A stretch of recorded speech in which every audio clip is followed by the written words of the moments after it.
Boy, oh boy. Welcome back to the channel. I'm your host, Roderick. Today I just want to talk about feeling like you're not special. For years and years and years, late in my 30s, I felt unremarkable. And when you feel unremarkable, there's a funny thing that happens. You start treating everyone else like they're remarkable because you feel unremarkable. And then you get down to a point where you will sacrifice what's important to you or important to your future self because, you go, hey, it's not for me. It's something I can't do. And then you rally around other people, typically the people who feel like they are super special. And you could see it in them and you could help them with it. But at the end of the day, it doesn't bring you the fulfilled joy because you haven't poured into your cup. And those people who already felt that they're super remarkable, they don't turn and say, hey, let's dedicate this 3 weeks, 6 months, 2 years into building you up. You tend to find takers. And the people who feel they're remarkable tend to be takers. They tend to, take all the resources and then leave to another person or another place where they can siphon more resources. And then you're left. And it's a common story for someone who feels unremarkable. So if you ever felt unremarkable in your day-to-day life, and no one's ever told you, I just want to tell you, you are special. And you might be more special than most of the people. And it's funny because I am a remarkable networker. And who I find the most interesting people to network with tends to be people who they're not very boastful. They're not out there. They're not the extrovert. They're the people who are sitting there looking. They got those funny looks of like, I want to be included, but I don't know what to say.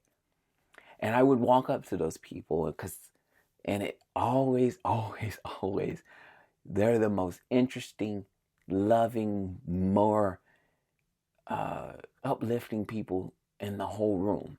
And you would think the loud, brash person is very entertaining, but they're not. They tend to be, on my experience, very boring. That's why they're just trying to act like that. But when you go to these people who seem very unassuming but want to talk, and you ask them some questions, this is the key tip. This is a takeaway that I always get. I ask them, if you're at a networking event, you're like, what brought you here? That's an easy question that anyone can say. What drew you to this event? And they're going to say something. And this is going to be another takeaway that really helps bring those people out of their box is, what's the biggest challenge? Like after you ask them what they do, because they're going to say whatever that event is, they do something. You ask, that's a standard question. What do you do? And you're like, I work in air traffic control. They answer, what is your biggest challenge? And that question right there opens up so many doors because us as people have been holding these challenges and we think no one cares. And most people don't ask you what the biggest challenge is at your dental practice or at your school picnic or lunch lady. What's the biggest challenge? And when you ask that person what's their biggest challenge, you're going to see something open up in their eyes. First of all, they're going to say it's a great question because, like I said, the extroverted, brash person is never going to ask them about their problems.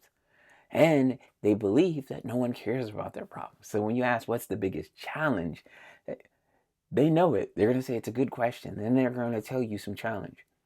And as soon as you lean in and be like, wow, and understand their challenges, they're going to also loosen up because they're like, wow, someone actually cares about that.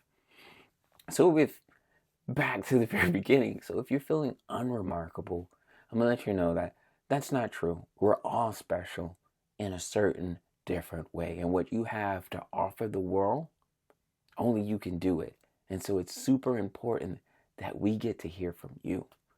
So I wanted to empower, motivate, and just talk to myself, because like I said, that's something I've dealt with in the past. And there's always instances where I go, I'm not that remarkable at this. At this YouTube stuff, I'm not that remarkable. I'm just a guy who lives some life. But just maybe my stories and testimonies and viewpoints might be special to one or two people. And that's enough for me.